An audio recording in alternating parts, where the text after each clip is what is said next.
Steve Gamache with another Chef Knives to Go quick look product review.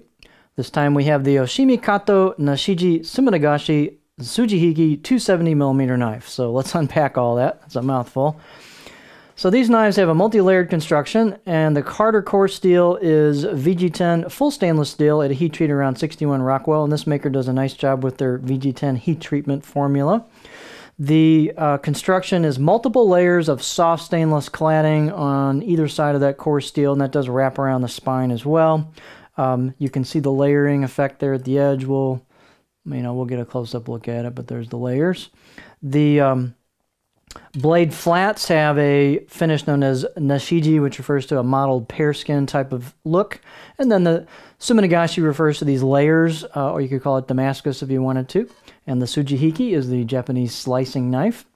So this is one of the types of Sujihikis that is a thicker blade with a stiffer feel to it versus some of the thinner ones that have some more flex to them. So two different styles depending on what kind of use you're looking to get out of them. The weights and dimensions on these will vary just a little bit from knife to knife. This one is 181 grams or 6.4 ounces.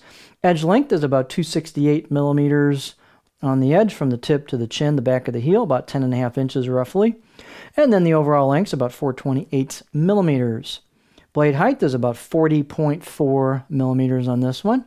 And then the spine coming out of the handle above the heel, back of the heel there is about 3.1 millimeters, and I measured it about halfway down. It starts to thin down as you go.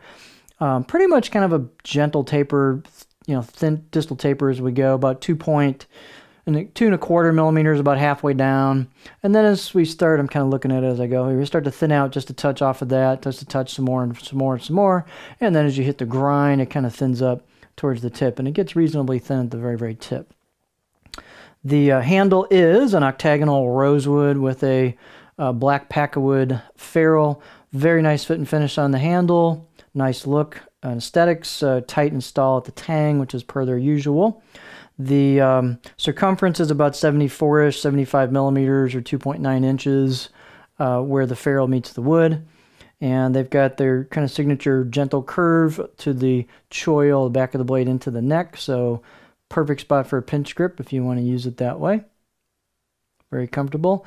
Balance point is right about there. So for me, that's just a little in front of my pinch grip.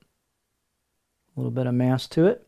The blade is got a fair amount of stiffness to it. So let's see.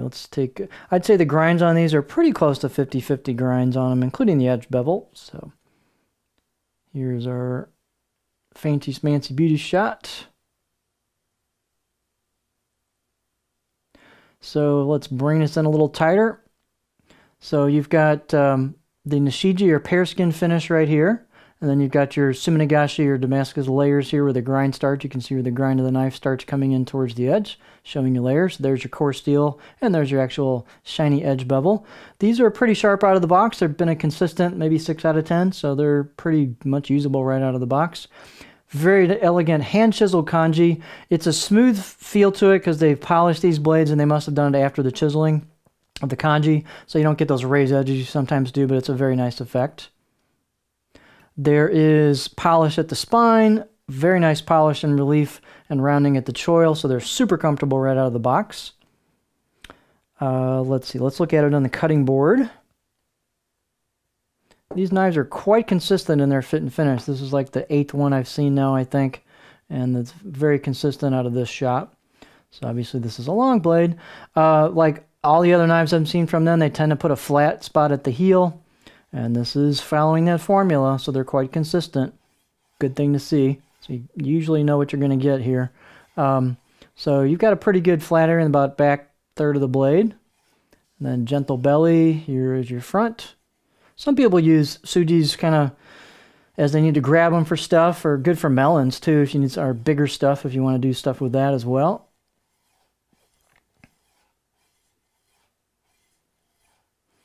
So here's what it looks like on the cutting board. Nice smooth profile. So these are just high quality knives. They've got a lot of craftsmanship to them, attention to detail, and very well executed. So this is the Kato Nashiji Suminagashi Sujihiki 270mm knife.